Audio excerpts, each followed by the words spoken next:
तो वहीं पीएम मोदी के मन की बात कार्यक्रम को दिल्ली बीजेपी ने ध्यान से सुना।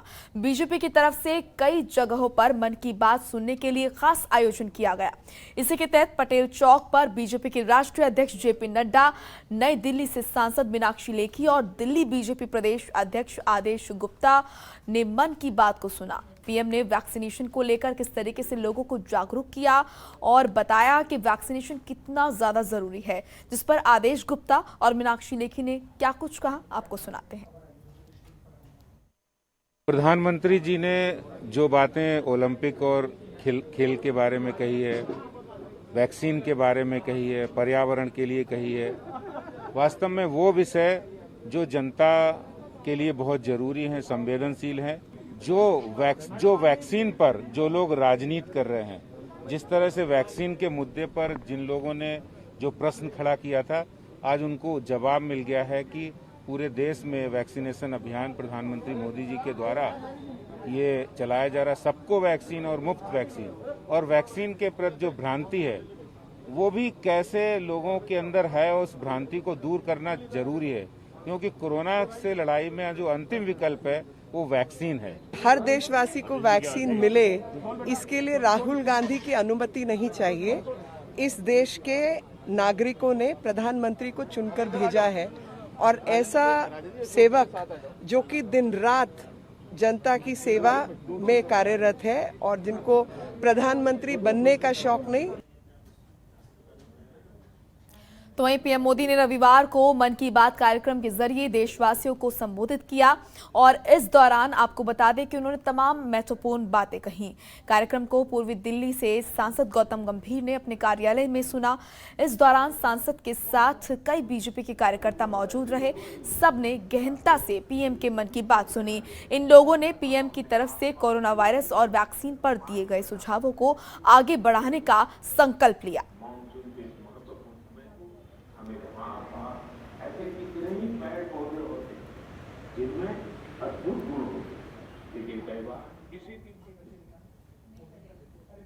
तो वहीं दिल्ली नगर निगम ने दिल्ली के हर इलाके में हाउस टैक्स कैंप लगाए और यहां छूट का लाभ दिया जा रहा है। नगर निगम की तरफ से यहां हाउस टैक्स पर 15% की छूट दी जा रही है, लेकिन शर्त यह है कि ये छूट सिर्फ वैक्सीन लगवाने वालों को ही मिलेगी। उस हर व्यक्ति को 3 से 5% की छूट दी जा रही है जो वैक्सीन लगवा लेता है और हाउस टैक्स जमा करता है। सदर बाजार इलाके में पूर्व मेयर जयप्रकाश की तरफ से ये हाउस टैक्स कैंप लगाया गया और यहां जनता ने इस कैंप का फायदा भी उठाना शुरू कर दिया है। नगर निगम के इस स्कीम से जनता काफी खुश नजर आ रही है।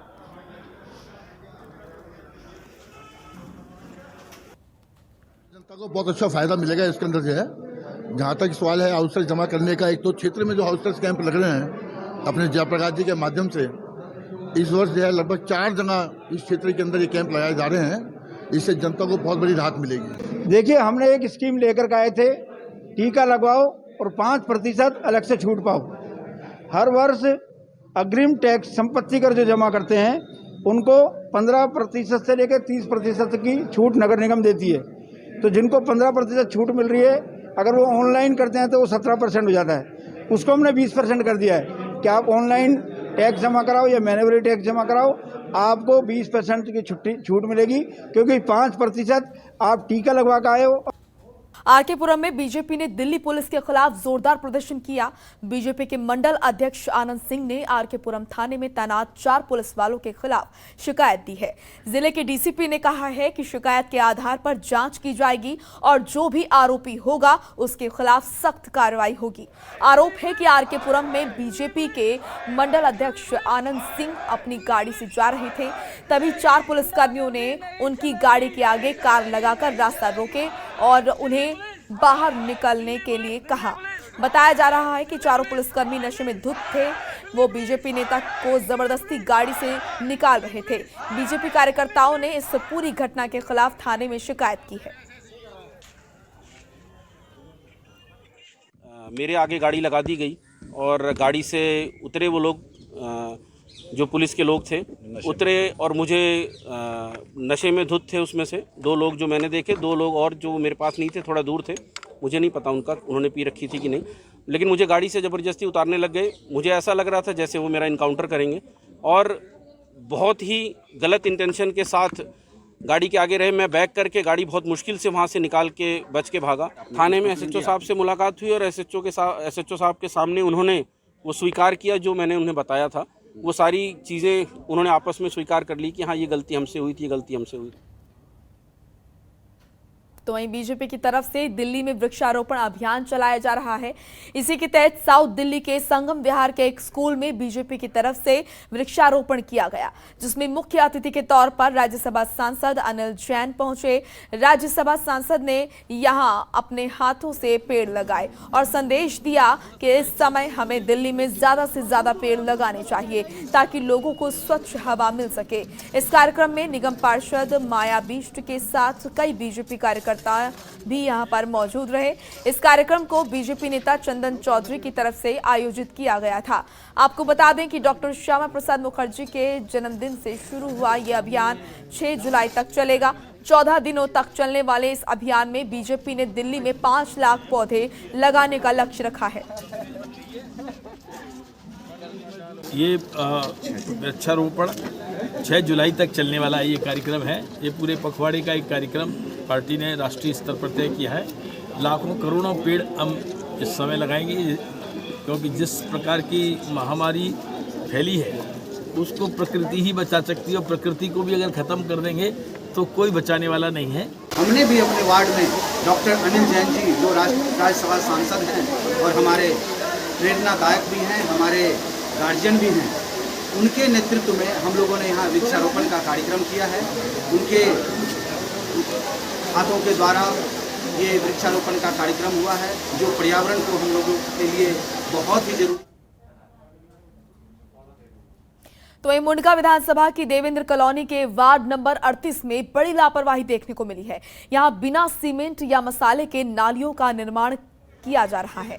लोगों के मुताबिक पहली बार इलाके में नालियों में घटिया तरीके से निर्माण किया जा रहा है। गुस्साए लोगों ने ठेकेदार के खिलाफ कार्रवाई की मांग की है। लोगों का कहना है कि ये नालियां बनाकर फायदा क्या होगा, 10 से 15 दिनों में मानसून दस्तक देगा, ऐसे में ये सभी नालियां पानी में बह जाएंगी। लोगों के दिल्ली सरकार को ट्वीट कर इसकी लोगों ने जानकारी दी है, लेकिन अधिकारियों की तरफ से कोई कार्रवाई होती हुई नहीं देखी जा रही है। वहाँ पे लिखा होता है ये मसाला 1 दिन का लगेगा, यहाँ पे साला 10-15 का मसाला लग रहा है। 15।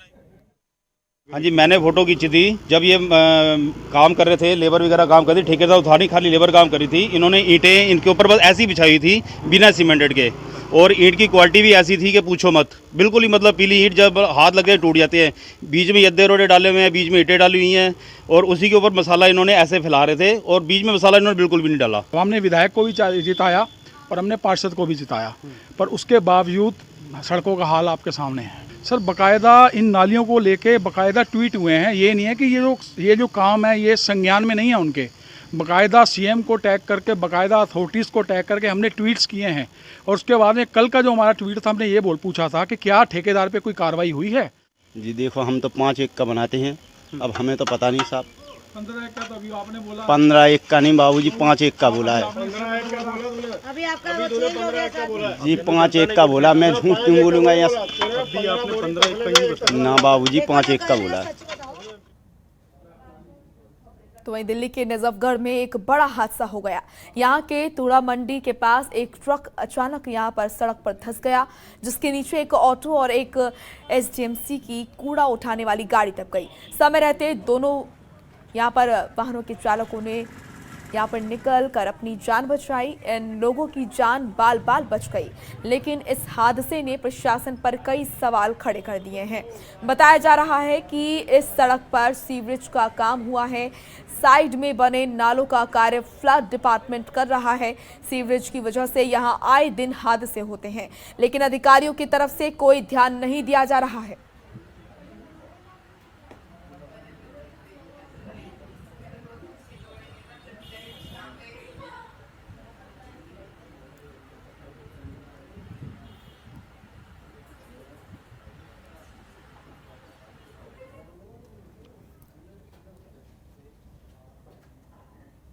बुराड़ी की रहने वाली एक युवती ने सिग्नेचर ब्रिज से छलांग लगाकर आत्महत्या कर ली। कश्मीरी गेट के पास यमुना के किनारे युवती का शव मिला। पुलिस की जांच में पता चला कि बुराड़ी की रहने वाली ये युवती है जिसका नाम हिमांशी गांधी था। हिमांशी गांधी सोशल मीडिया पर फेमस थी। सामाजिक मुद्दों पर हिमांशी ने कई वीडियो बनाए हैं। हजारों की संख्या में उसके फॉलोवर हैं। बताया जा रहा है कि 24 जून की रात से हिमांशी लापता थी।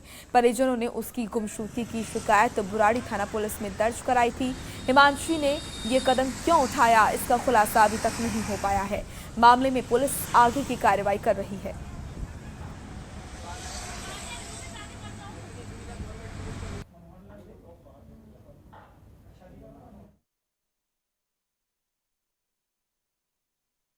हाल ही में पता तो चला है हम लोगों को गली में कि वो लड़की ने कोई सिग्नेचर ब्रिज से कूद के कुछ खुदकुशी कर ली है, इस टाइप का ही सुनने में आया है। और वो लड़की यूट्यूबर भी थी, तो यहाँ पे इनकी फैमिली के लोग तो है नहीं अभी और पता नहीं। दिल्ली के संतनगर बुराड़ी थाना इलाके से गायब हुई हिमांशी गांधी की हत्या की गुत्थी अभी सुलझी नहीं है। जी हां, आपको बता दें 24 जून की सुबह हिमांशी गांधी अपने घर से निकली थी और देर शाम तक जब वो घर पर नहीं पहुंची तो परिजनों ने उसकी गुमशुदगी बुराड़ी थाने में दर्ज कराई थी, जिसके बाद पुलिस और परिजन लगातार उसकी तलाश में जुटे हुए थे। इसी बीच पुलिस को सूचना मिली कि कुदेशिया घाट के पास उसकी लाश मिली है, जिसके बाद पुलिस ने उसके शव को पोस्टमार्टम में के लिए भेजकर जहाँ पुलिस पूरे मामले की तहकीकात कर रही थी। इसी बीच दिल्ली के सिग्नेचर ब्रिज इलाके से एक सीसीटीवी फुटेज पुलिस के हाथ आया है, जिसमें हिमांशी गांधी फ्लाईओवर से यमुना ब्रिज में छलांग लगाती हुई साफ दिखाई दे रही है। फिलहाल दिल्ली पुलिस इस पूरे मामले की जांच कर रही है कि आखिरकार हिमांशी गांधी ने इतना बड़ा कदम किस लिए उठाया और क्यों उठाया। तो वहीं साउथ ईस्ट दिल्ली के गोविंदपुर इलाके में हत्या के एक मामले से सनसनी फैल गई है। इलाके के ट्रांजिट कैंप में रहने वाले 2 लोगों ने एक व्यक्ति की चाकू से गोदकर हत्या कर दी। बताया जा रहा है कि मृतक के भतीजे ने अपने फूफा की अपने दोस्त के साथ मिलकर हत्या कर दी। हत्या के बाद दोनों आरोपी फरार हो गए थे, जिसके बाद पुलिस ने छापेमारी कर दोनों आरोपियों को गिरफ्तार कर लिया है। वहीं आरोपी के भाई ने बताया कि घर में मामूली कहासुनी को लेकर ये विवाद हुआ। आरोपी ने गुस्से में आकर अपने फूफा को चाकू से गोदकर उसकी हत्या कर दी। फिलहाल आरोपी पुलिस की गिरफ्त में है और पुलिस आगे की कार्रवाई कर रही है।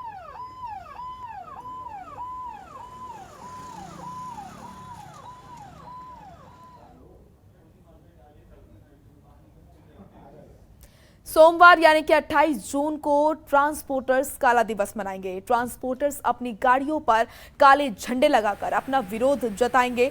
कई ट्रांसपोर्ट यूनियनों ने इस निर्णय पर सहमति बना ली है। बढ़ते पेट्रोल और डीजल के दामों से परेशान होकर ट्रांसपोर्टर्स ये कदम उठा रहे हैं। कुछ ट्रांसपोर्टर विरोध स्वरूप अपनी गाड़ी भी नहीं चलाएंगे। काले दिवस की जो घोषणा की गई है उसके तहत एसोसिएशन की तरफ से गाड़ियां बंद करने का आह्वान किया गया है। वहीं आपको बता दें कि यहां पर सभी शांतिपूर्वक तरीके से अपनी गाड़ियों पर काले झंडे लगाकर काला दिवस मनाएंगे और साथ ही सभी जिला कार्यालयों पर ट्रांसपोर्टर बढ़े हुए डीजल पेट्रोल के दामों को कम करवाने के लिए ज्ञापन देंगे। राष्ट्रीय ट्रक ऑपरेटर वेलफेयर एसोसिएशन ने बताया कि सोमवार के ब्लैक डे पर ट्रांसपोर्ट से जुड़ी अधिकतर सभी बड़ी यूनियनों का समर्थन मिला है। खबरों के निष्पक्ष विश्लेषण के लिए सब्सक्राइब करें Jantantra TV and press the bell icon. Never miss any update.